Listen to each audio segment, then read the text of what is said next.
Jeffrey Toobin, you heard Jim Sciutto report earlier this hour. The Senate Intelligence Committee investigation into Russian meddling in the presidential election seems to be progressing very, very slowly. Does it appear to you to be deliberate? What's the problem here? Well, Congress never has trouble doing something more slowly than everyone expects.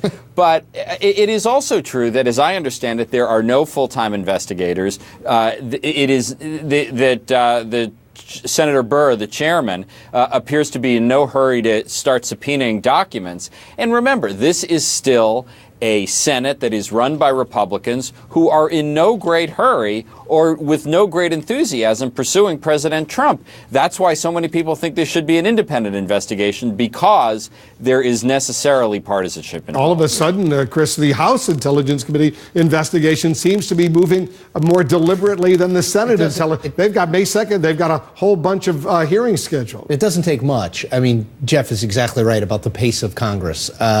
What I would say is, I think if you are looking for some resolution to this in a relatively timely manner, look to the Justice Department and the FBI investigation. That's the criminal investigation. That's not the same, right? But if you are looking for something, because there's just zero incentive for Republicans to rush this thing along. Now, they don't want to have the look of stalling, because that is bad for them, politically speaking, but they are not going to put this at the top of the agenda. I think they will regularly schedule things, but if you do not have a full-time staff or a full-time staffer working on this, of course it's necessarily going to go slower than a lot of us, I think, would like, just to get answers. One of the arguments they make, some of the Republicans, they want to be really careful, Rebecca, that they don't step on the FBI criminal investigation and do anything that could undermine that criminal investigation. And that's absolutely a legitimate concern. I think both parties would agree that that's a legitimate concern. And there's also the question of just how long these investigations tend to take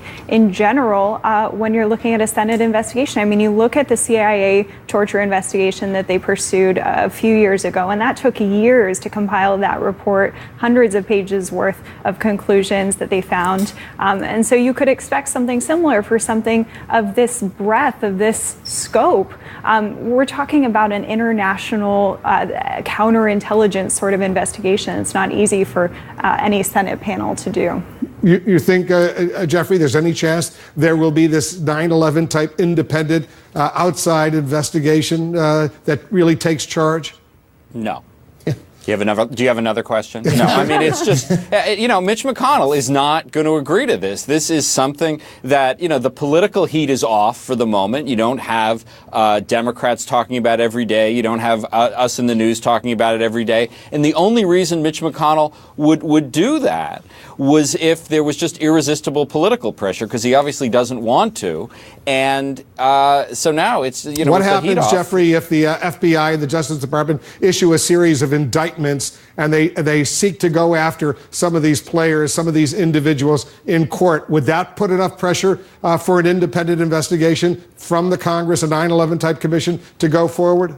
I don't think so, but I think the trials and cases themselves would be such a political bombshell that the congressional investigation might not matter at that point. Mm-hmm. But I mean, we appear to be a long way from that. And this whole argument that, we don't want to interfere with the Justice Department, by subpoenaing documents and emails, you're not interfering with anything. I mean, the emails exist in the world. You're not changing them. And it's just, Congress can always find reasons to delay. They're finding reasons. And, the race between the House and the Senate here is the race between the tortoise and the tortoise. But this will actually give Democrats, I think, a very compelling political case to make in the midterm elections. They will probably say on the campaign trail, look at how long this is taking. If you put us in power, we will expedite this process. Long way to go until those midterm elections. All right, guys, stand by. Coming up, former President Barack Obama steps